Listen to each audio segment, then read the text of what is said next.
ওয়ালাইকুম রহমতুল্লাহ। এসএসসি পরীক্ষার্থী 2025। তো তোমাদের ইংরেজি প্রথম পত্র পরীক্ষা প্রশ্নফাঁসের কারণে বা বিভিন্ন কারণে বহিষ্কার বা হচ্ছে বিভিন্ন অনুপস্থিতি বা বিভিন্ন কারণে হচ্ছে তোমাদের এই প্রথম পত্র পরীক্ষাটি আবার বোর্ড নিবে কিনা, ঠিক আছে, বাতিল করা হয়েছে কিনা, বা হচ্ছে প্রশ্ন বিশেষ করে যে প্রশ্ন ফাঁস হয়েছিল পরীক্ষা অর্থাৎ করার সাথে সাথে মানে প্রশ্ন দেওয়ার সাথে সাথে 20 মিনিটের মধ্যে, এখানে দেখতে পাচ্ছ বিষয়টি।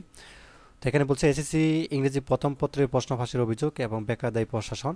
তো এখানে এই যে বিষয়গুলো রয়েছে, তো এখানে আসলে আবার পুনরায় আসলে তোমাদের বোর্ডগুলো আসলে পরীক্ষা নেবে কিনা।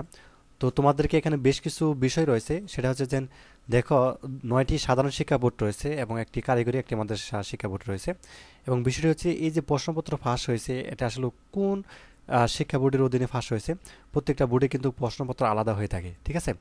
তো এক্ষেত্রে আসলে যে বোর্ডের প্রশ্ন ফাঁস হয়েছে ওইখানে আসলে পরীক্ষা আসলে পুনরায় নিবে কিনা। এই যে 20 মিনিটের মধ্যে কিন্তু সামাজিক যোগাযোগ মাধ্যম ফেসবুকে কিন্তু, ঠিক আছে, এই যে গ্রুপে কিন্তু এই যে প্রশ্নপত্র আসলে আপলোড করা হয়, বিভিন্ন কিছু রয়েছে। তো যাই হোক, আর ছোট্ট একটা অ্যানাউন্সমেন্ট, যারা হচ্ছে ইতিমধ্যে 2টা পরীক্ষা হয়েছে, তো আমাদের দেওয়া শাসন থেকে আলহামদুলিল্লাহ কমন পড়েছে প্রত্যেকটা বোর্ডেই। তো যারা অল সাবজেক্ট শাসন নিতে চাও, অল সাবজেক্ট মাত্র 200 টাকা, সিকিউ এবং এমসিকিউ সহ। নিচে স্ক্রিন নাম্বারটি দেখতে পাচ্ছ, এই নাম্বারটির মধ্যে হোয়াটসঅ্যাপ বা ইমো আছে, সেখানে আমার সাথে যোগাযোগ করলেই হবে, ঠিক আছে। পিডিএফ ফাইল তুমি হোয়াটসঅ্যাপ বা ইমোতে কিন্তু 1 মিনিটের মধ্যে নিতে পারবে। আসলে পরীক্ষা যেটা হয়ে গেছে ওটা কিন্তু আবার পুনরায় নিবে না, যেহেতু একটা বোর্ডে এরকম হয়েছে, ঠিক আছে, যদি হয়ে থাকে আর কি। তো বাকি বোর্ডগুলো তো ঠিক আছে। এই কারণে দেখা যাচ্ছে যে তোমাদের হচ্ছে পরীক্ষা যা হওয়ার হয়েছে, যত অভিযোগ যত কিছু থাক না কেন, তো পরীক্ষা কিন্তু কার হবে না, যা দিয়ে ফেলছো, ঠিক আছে।